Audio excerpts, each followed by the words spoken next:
Sheri sasa ikibazo nshaka kubaza. Yego. Ngira indirimbo yanjye nakoze bwa mbere. Ndi kurapa izina ryawe niba ryibuka. N'ubisanga uyibuka. Unayindirimbira.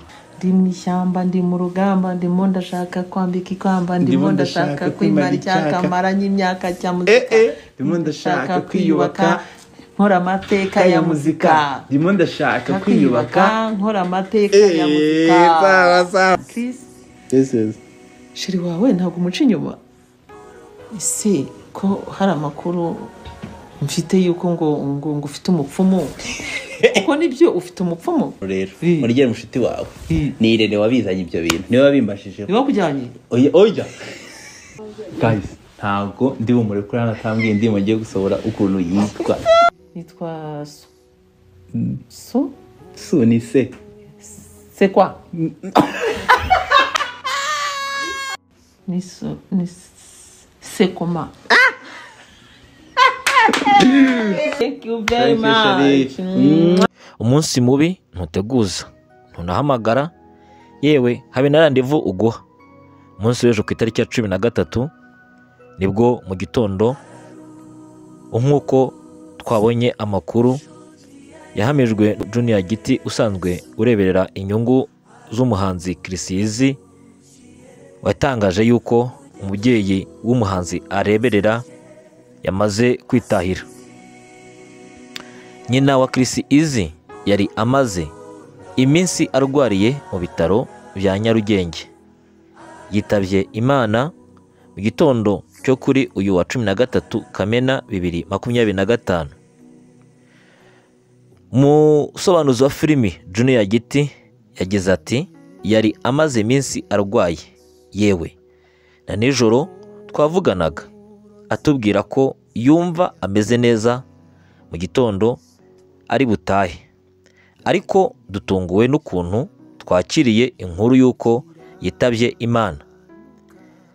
Uyu mubyeyi ni umubyeyi wabanaga n'umuhungu we neza bakundana rwose bigaragara ku maso, kuko burya abana b'abahungu cyangwa se abasore none basigaranye na ba mama wabo bakundana kurushaho cyane, ko usanga iyo umubyeyi agize ibyago byo gutakaza umutware we cyangwa umugabo we babyaranye abana afite, hakaba umwana w'umuhungu umubaye hafi cyane aramukunda cyane akamukundwa akaza kugera ku rwego usanga bitana n'abasheri.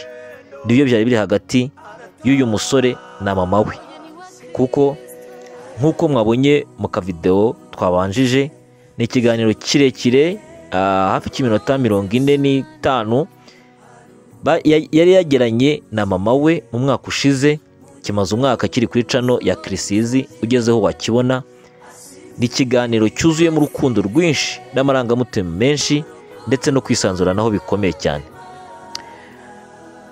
Mu musobanuzi Giti Junior Giti yagize ati mu minsi ishize nibwo Chris yatangiye kugaragara ari kumwe n'umubyeyi we kuri chaîne ya YouTube baganira ku bintu bitandukanye, by'umwihariko bakajya mu buzima bwite bw'imikurire y'uyu muhanzi. Uyu mubyeyi wari uherutse guhishura ko yihebeye indirimbo Inana y'umuhungu we nk'uko mubyirebera, yitabye Imana yaragize amahirwe yo kubona umuhungu we akabya inzozi zo kuba umuhanzi w'icyamamare mu Rwanda.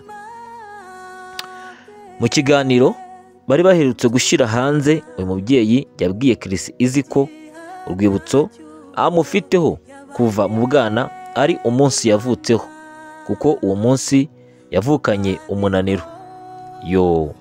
Ati wavukanye inzara ikabije bituma muganga akujyana mu mashine zita ku bana. Uyu mubyeyi yakomeje abwira umuhungu we ati nubwo wari uruhinja wavukanye amahane wanga kukajyamo ako kuma, bituma muganga avuga ko nubwo wavukanye inzara ariko wavukanye imbaraga. Uyu mubyeyi yakomeje avuga ko iteka iyo abonye umuhungu we abonamo indwanyi yo mu buzima, bikamwibutsa intambara yarwanye akivuka. Uyu mubyeyi reka tumwifurize iruhuko ridashira, aruhukire mu mahoro kandi rwose Nyagasani amutuze heza, niko tumusabira. Rero ndagira ngo nongere ngaruke kuri uyu muhanzi ndetse n'umubyeyi we, ubona ko bakundana cyane, ubonaga ko bakundanaga cyane, aho yanasohoye n'indirimbo bigaragara rwose bayikoreye amashusho, ariko uburyo bukomeye bayikozemo byerekana yuko nta hantu hasigaye, nta kintu hasigayeho uretse kumubona ku mutwe gusa, ariko ubuzima bwe butagihari kuko yabuze umubyeyi yakundaga.